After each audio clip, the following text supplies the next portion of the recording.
My name is Elena Vorinskaya, and until recently, I believed that after 30 years of surviving wars, political storms, and a brutal divorce that shattered everything I built, nothing in this world could surprise me anymore. But I was wrong, because at 2:03 a.m., my entire life, everything I sacrificed, everything I built with my own hands, was reduced to a single glowing notification on my phone. The night was cold, unusually silent, the kind of silence that presses against your chest and makes the world feel smaller. I sat alone in my narrow kitchen in St. Petersburg, the dim light reflecting off a cup of tea I had reheated 3 times but never managed to drink. Outside, the snow tapped lightly against the window like someone politely asking to be let in. My phone lay face down on the table. I had spent the last hour staring at its dark screen, waiting for a message I knew would never come, at least not from the person I hoped, my son, Mikhail. Instead, when the screen finally lit up, it wasn't his name.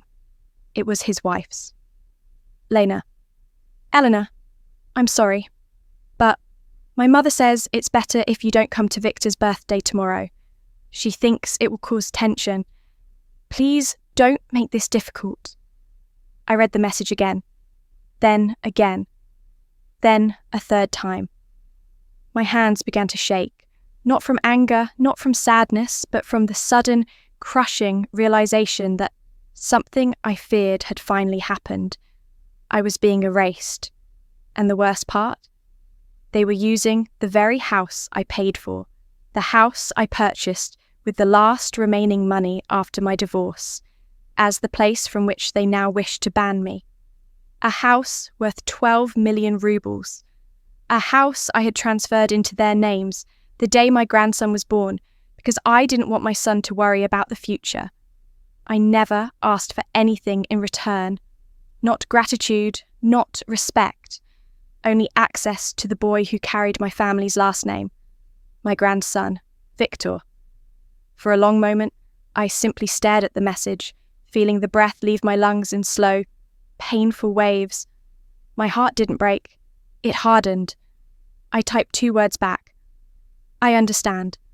And in a way, I did understand. They thought I was weak, alone, out of options, a mother whose son no longer needed her, an old woman who could be moved aside, like furniture in a room no one used anymore.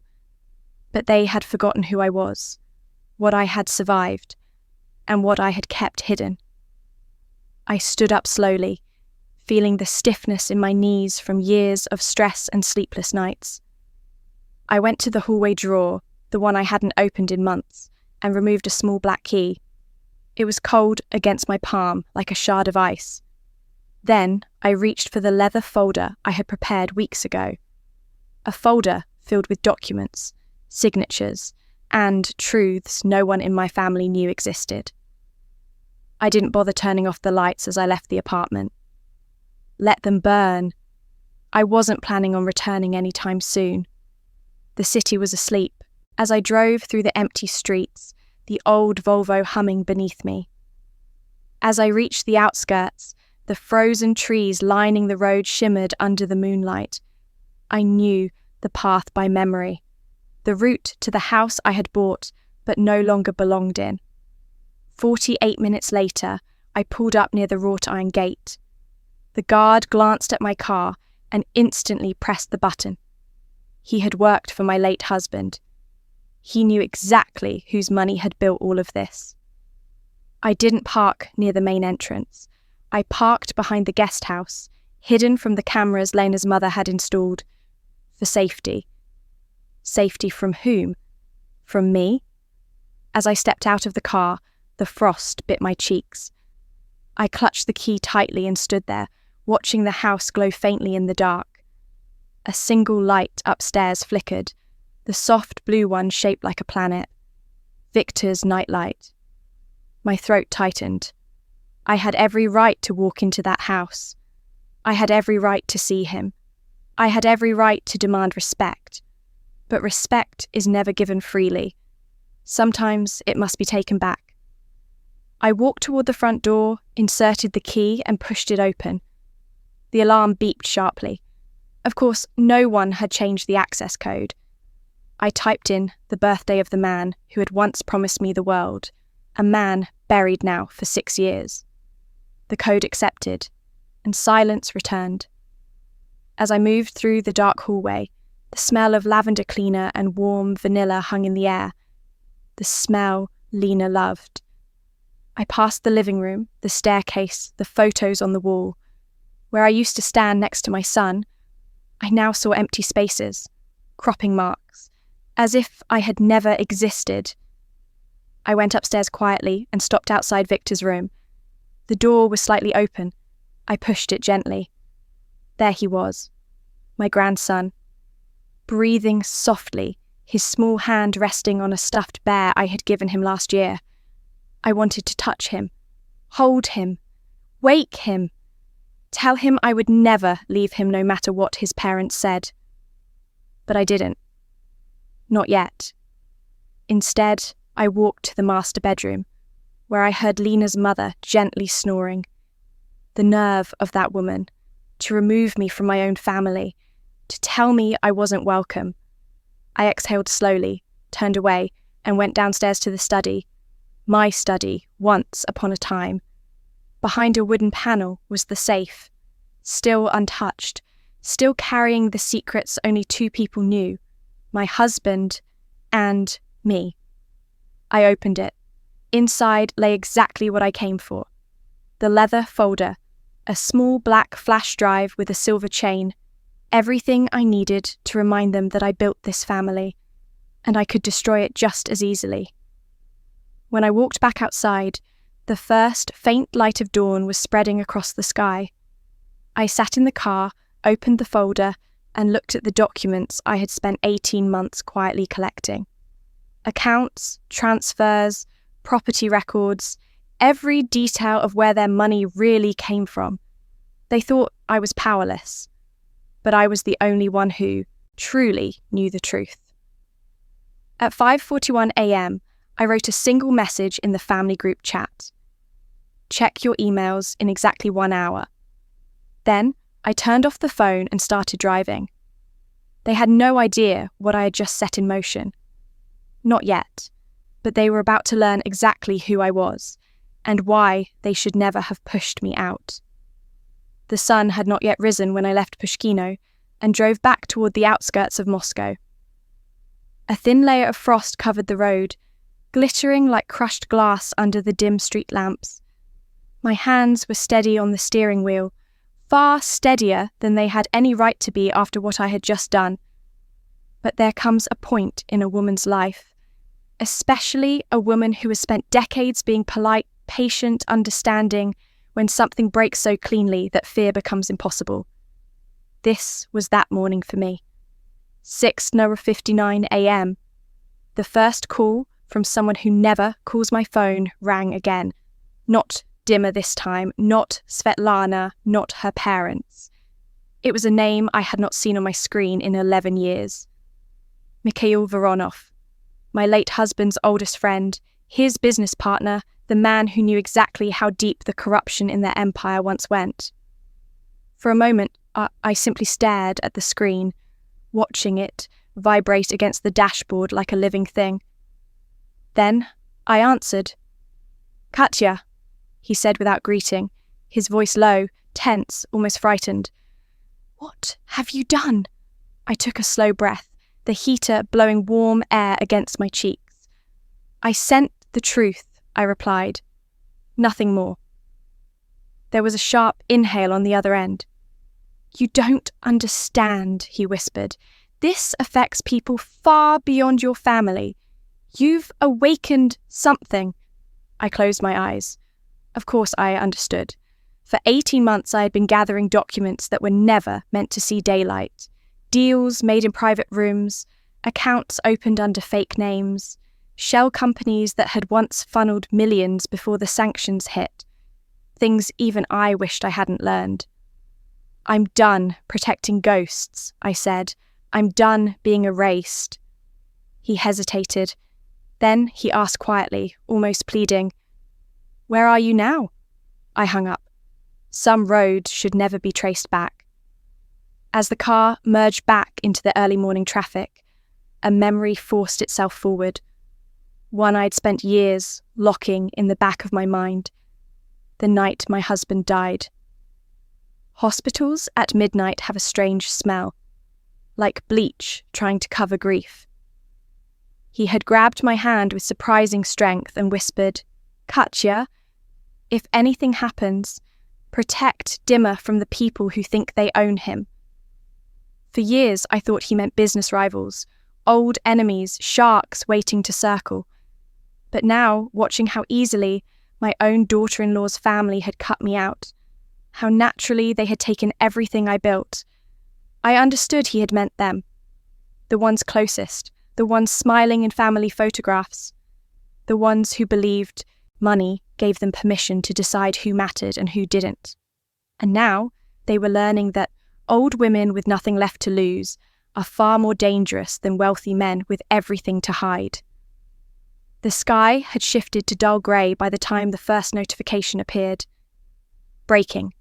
Anonymous. Documents. Flag. Offshore accounts. Linked to multiple Moscow holdings. Anonymous. Of course they didn't know. No one suspected the quiet, aging woman who brought toys to her grandson and baked pierogi on holidays. Another notification. Officials reviewing sudden leak of financial records connected to Rublioka Estates, Rublioka, their neighbourhood, their fortress. I felt nothing but cold clarity. Then my phone buzzed again, not with anger, not with threats, but with a trembling little voice. Artyom, my grandson. Babushka, why is Mommy crying? Why is Daddy shouting? They said you're making trouble. Are you coming to my birthday? My heart cracked so painfully I had to pull over onto the shoulder. For a few seconds I couldn't speak. I pressed my forehead to the steering wheel, fighting tears I didn't want to shed. Children never deserved to be caught in the crossfire of adult cruelty. I steadied my voice. I will come when the grown-ups stop shouting, Solnishko, I promise. He sniffed. Will you still bring the wolf toys you said you found? I closed my eyes. Yes, I whispered. I never break my promises, except maybe the promise I had made to myself, to stay silent, to stay invisible, to stay removed. No more. At 8:37 a.m., a new message appeared in the family group chat. Not from Dimmer, not from Svetlana, from their lawyer. Yekaterina Alexandrovna, you must come to the house immediately. There are developments that require your presence. Svetlana's parents are requesting an emergency meeting. Please respond. This is urgent. Urgent for them. Expected for me. They were scrambling, trying to contain a fire that had already spread too far. But I didn't drive to Rublioka. Not yet. Instead, I turned toward the city centre, to the place they never imagined I would go, to the one person who always told me, when the time comes, Katya, I will help you finish what your husband started. The house was silent when I stepped back into the freezing air, but inside my chest, a storm was building, slow, steady, unstoppable. For years, they mistook my quiet for weakness, my patience for surrender, my love for permission to walk over me. They believed I would simply fade out of their lives, replaced by people who offered them the kind of flattery I never cared to give. But they forgot one thing. I had built everything they now lived in, every brick, every chandelier, every ruble. When I finally sat in my car again, the leather folder on the seat felt heavier than it had all night, as if it was absorbing the weight of every betrayal, every humiliation, every night I spent, pretending I didn't see what they were turning me into, a guest in the home I paid for. The documents inside were not just evidence. They were the truth they had prayed I would never find. I rested my hands on the steering wheel and let myself breathe, a deep, shaking breath that carried years of silence with it. I remembered the first time I walked into that house after buying it.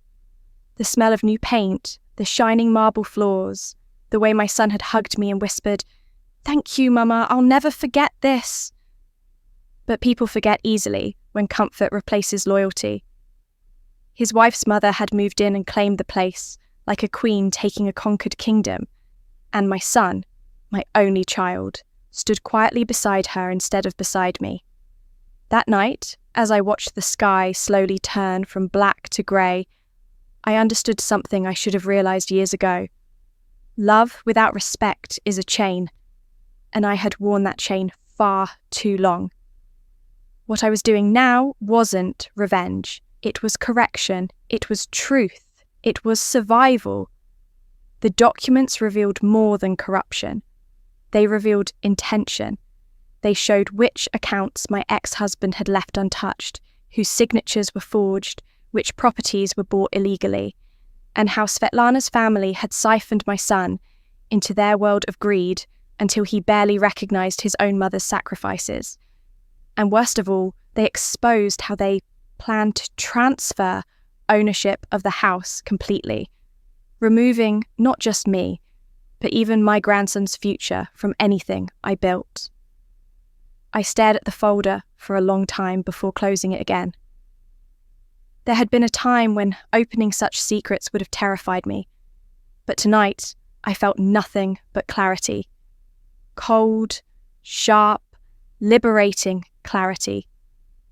Before driving away, I looked at the house one last time. The bedroom lights had started flickering on upstairs. They were awake. They would soon find the safe open. They would panic. They would fight. They would search for someone to blame. And for once, they would have to say my name out loud, not to insult it, not to belittle it, but because I was now the one holding the fate of all their carefully guarded secrets. I pulled out of the driveway without hesitation. The road was empty. The frost glittered like shattered glass under the streetlights, and for the first time in months, my hands stopped shaking. As the engine hummed and the tyres cut through the thin layer of snow, I felt something unfamiliar rising inside me. Not fear, not rage, not grief. Power. Real, quiet, unstoppable power. Tonight, I was no longer the mother they dismissed, the ex-wife they underestimated, or the woman who paid for a home she was no longer welcome in. Tonight, I was the storm they invited into their lives, and I was only just beginning. The next morning, the sky over the city looked bruised, purple clouds hanging low, as if the weather itself already knew the storm I had unleashed before sunrise. I parked my old silver sedan outside an abandoned printing warehouse on the edge of the industrial district, a place no one had cared about since the factory shut down in the late 90s. The steering wheel vibrated under my fingers as the engine cooled, ticking like a nervous heartbeat. I sat there for several minutes, staring at the cracked windows of the warehouse, letting the weight of everything I had done sink deeper into my bones. My hands were trembling, not with regret, but with the raw adrenaline of someone who has crossed a line they can never uncross. I had spent years pretending I was powerless, an aging mother, a quiet divorcee, a woman whose voice no longer mattered in family decisions dominated by louder, wealthier people.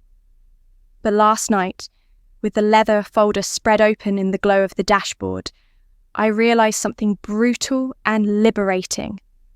I had more control than any of them ever imagined. And now, they knew it too. My phone buzzed on the passenger seat every few seconds. New messages, new missed calls, new attempts to reel me back into the role they preferred me to play. I ignored every vibration, letting them pile up like dust. Today was not for answering. Today was for finishing what I had started. I stepped out of the car and pulled my coat tighter against the sharp wind slicing across the empty lot. A stray newspaper skittered across the concrete like a nervous animal. The warehouse door groaned when I pushed it open. Inside, strips of pale winter light spilled through the broken roof panels, casting long shadows over rusted metal tables and piles of old equipment. The air smelled of wet cement and forgotten years. Exactly the kind of place no one would think to look for me. At least, not yet. I went to the far corner, to the small folding table I had set up 2 weeks ago, long before my son's message arrived. Back when I was still unsure whether I would ever dare to use what I had gathered. On the table sat a thick notebook filled with my handwritten timelines, connections, account numbers, old contracts and names. So many names.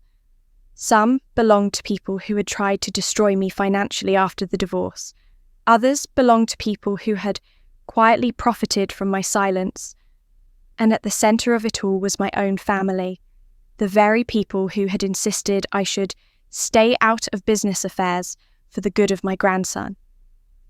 I opened the notebook to the page I had marked last night with a paperclip. 3 columns, each representing a different branch of influence tied to the money I had traced across countries, corporations, and private accounts. For years, they had treated me as if I were a burden. But I was the only one who had understood the full map of what my late husband left behind.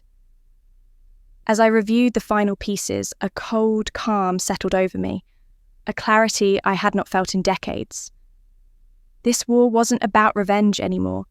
It wasn't even about reclaiming the house they tried to take from me.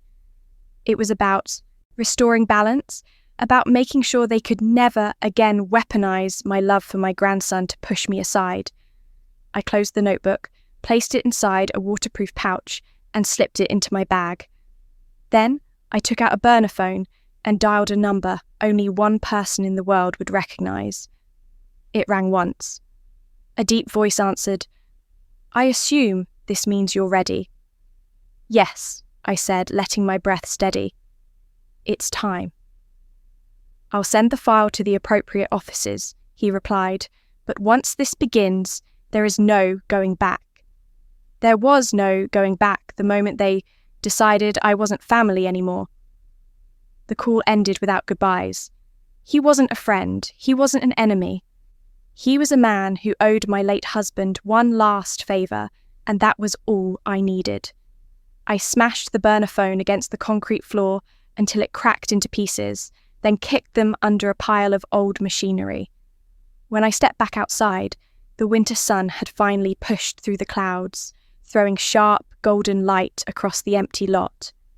My phone buzzed again, this time a name I had been expecting. My son. I let it ring. Not out of cruelty, but because now, for the first time, I needed him to sit with uncertainty. Let him wonder what his mother was capable of. Let him question whether the house he lived in, the privilege he took for granted, and the woman he let influence his life had ever truly belonged to them. I walked to my car, unlocked it, and took one final look at the warehouse, the birthplace of the decision that would change all of our futures. Then I whispered to myself, this is only the beginning. And I drove toward the city, toward the consequences, toward the confrontation, toward the truth that none of them were prepared to face. The morning after the email detonation was unlike anything I had experienced in my 58 years of life. I woke up in a hotel room near Sokolniki Park, the kind of place travelling businessmen used when the city was too crowded for anything better. The curtains were thin, letting in cold blue light, and for a moment I lay there, staring at the ceiling, listening to the muffled sounds of traffic outside, wondering if I had truly crossed the point of no return.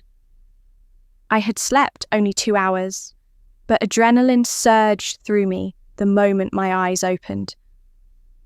My phone lay on the nightstand, its battery drained almost to nothing from the chaos of the previous night.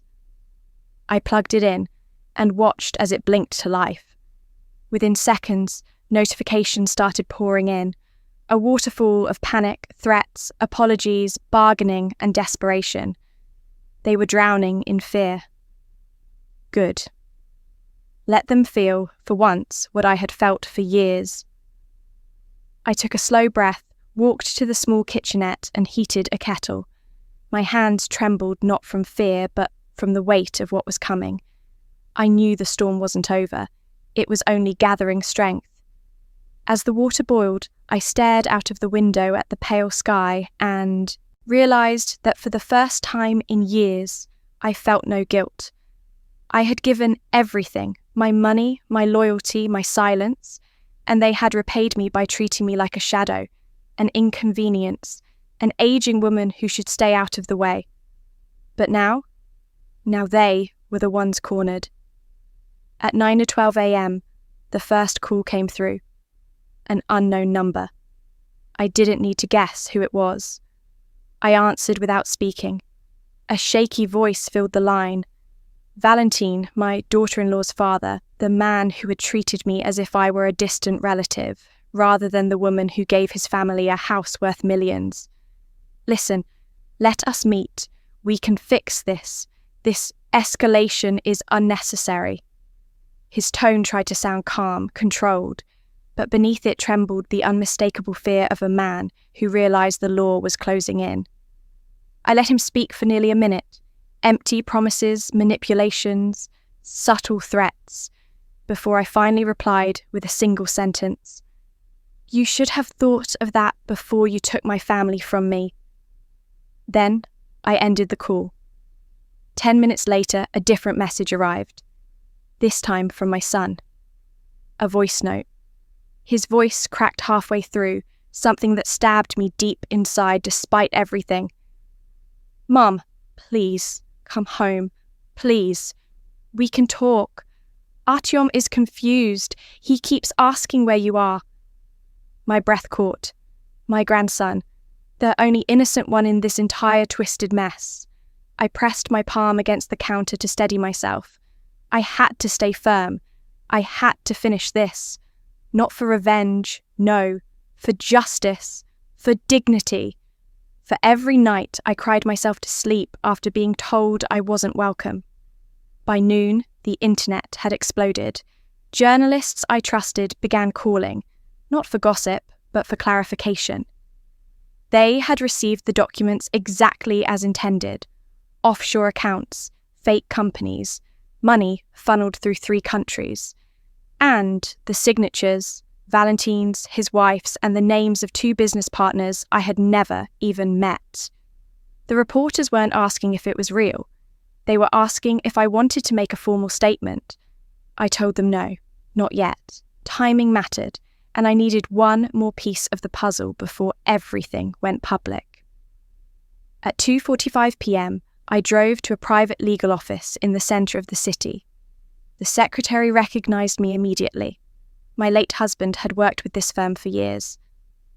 She ushered me into a conference room lined with gold-rimmed bookshelves. The lawyer, an older man with a sharp mind, entered with a folder already prepared. You want to remove your son's family from the deed? He asked carefully. I nodded. Yes, on grounds of misconduct, fraud, and emotional abuse. The lawyer didn't blink. He simply asked, Do you have evidence? I placed the flash drive on the table. More than enough. The paperwork took 2 hours. 2 hours of signatures, clauses, explanations, and legal precision. When it was over, the lawyer closed the final document and handed me a pen. Once you sign this last page, he said, the house legally returns to you, entirely. I held the pen for a moment, feeling the weight of decades of sacrifice and betrayal pressed into that single decision. Then I signed, slowly, firmly, with no hesitation. By the time I left the office, the winter sun had dipped behind the skyline, leaving Moscow in a pale orange glow. The streets were slick with frost, the air sharp and biting. I walked toward my car slowly, feeling lighter with each step, as though the chains I carried for years were finally falling away. Before starting the engine, I sent one final message to the family group chat. Tomorrow at 10 a.m, the house will be reassigned. You have until then to leave peacefully. After that, Security will remove you.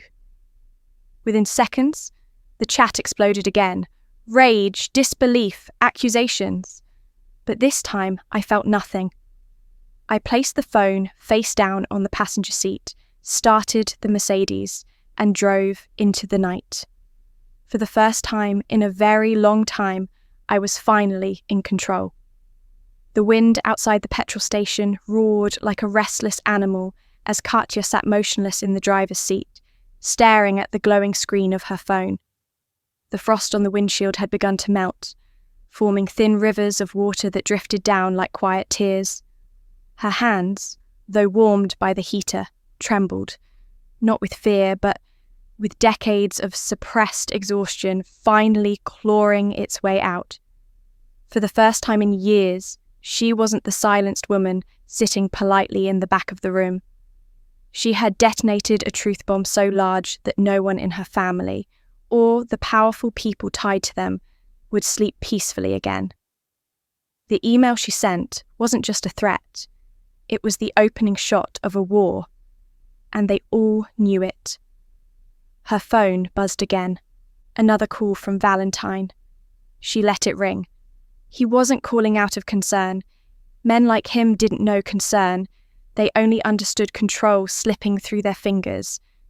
She imagined him pacing the marble floor of the Rubliovka living room, barking orders, trying desperately to figure out how a woman he dismissed as too sentimental had managed to uncover the financial skeletons he'd buried across multiple countries.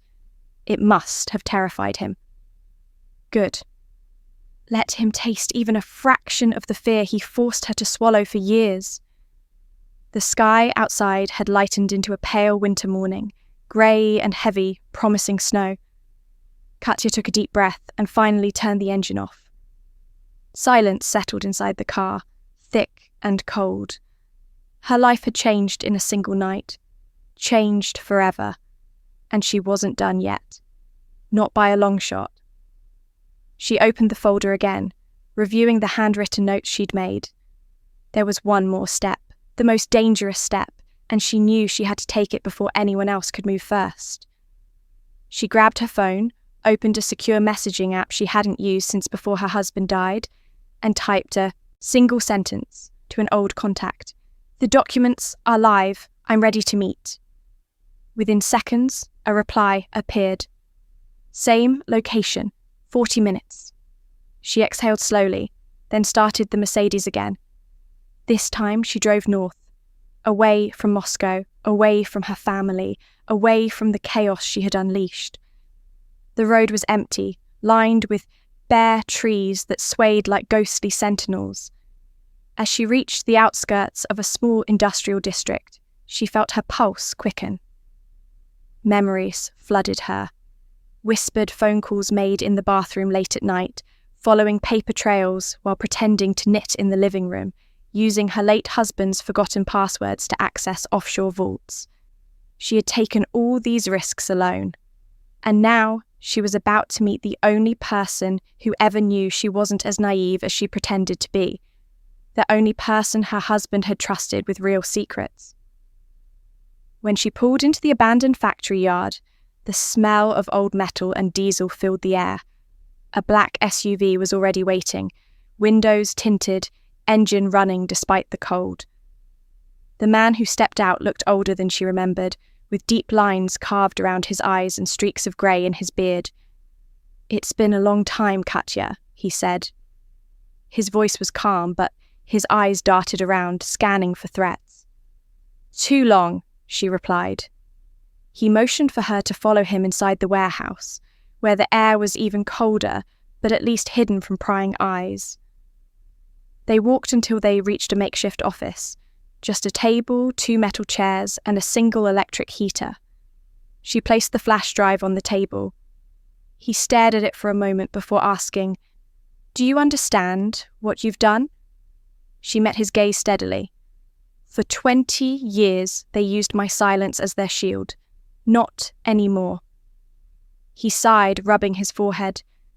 "They will come after you now, all of them, not just your family, and you know what they're capable of." She nodded. which is why I need this handled correctly. She took out another envelope, one he hadn't expected. Inside were names, dates, transfers, and coded memos. The last piece of the puzzle, the one that tied everything together. When he finished reading, he let out a low whistle. If this is released, it will burn down half their empire, she finished for him, and protect my grandson from being raised by criminals. For the first time, the man smiled, not out of amusement, but respect. You always were sharper than they gave you credit for. She didn't respond. She didn't need praise. She needed results. Take it, she said quietly, all of it, and when the time is right, bury them. He reached for the flash drive, then paused. Katya, once this moves forward, there will be no turning back. She tightened her coat around herself, feeling the cold seep into her bones. There was no turning back the moment they barred me from my grandson's birthday. With that, he slipped the drive into his coat pocket. I'll contact you when it's done. As she walked back to the car, her phone buzzed with another flood of messages. Dimmer begging for her to stop, Valentine threatening legal action, Svetlana accusing her of ruining their lives. She ignored them all. She had carried their burdens for too long. Now they could carry the consequences. She sat behind the wheel again, but this time she didn't start the car right away. She closed her eyes, letting the icy air sting her cheeks. After a long moment, she whispered to herself, "This is not revenge. This is reclaiming my place." And for the first time in years, she believed it. The air inside the old Moscow conference hall was thick. Stale carpet, burnt coffee, and the tension of people who suddenly realised they had far more to lose than they ever imagined. I arrived 15 minutes early. Not to prepare, but to watch them walk in. One by one. Faces pale, eyes swollen from crying or lack of sleep. My ex-husband's business partner Pavel was the first to enter. His hands shook as he tried to straighten his tie, the same tie he would wear to every corporate event where he pretended to be the genius behind the empire I once helped build. He stopped in the doorway when he saw me sitting calmly at the head of the long wooden table. He didn't speak. He simply lowered his eyes and sat. Then came Valentin, my daughter-in-law's father, always arrogant, always loud, except today. His usually booming voice had shrunk into something brittle.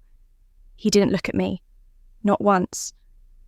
Behind him, Svetlana's mother, wrapped in her fur coat despite the warm room, clutched her handbag against her chest, as if the documents I had exposed might leap out and claw her. She whispered something in Russian, something about, "How dare she?" but her voice cracked on the second word. When Dimmer finally walked in, my son, my only child, my throat tightened. His hair was a mess, his jaw tense, his eyes red as if he hadn't slept. He looked at everyone, avoiding me, until he couldn't anymore.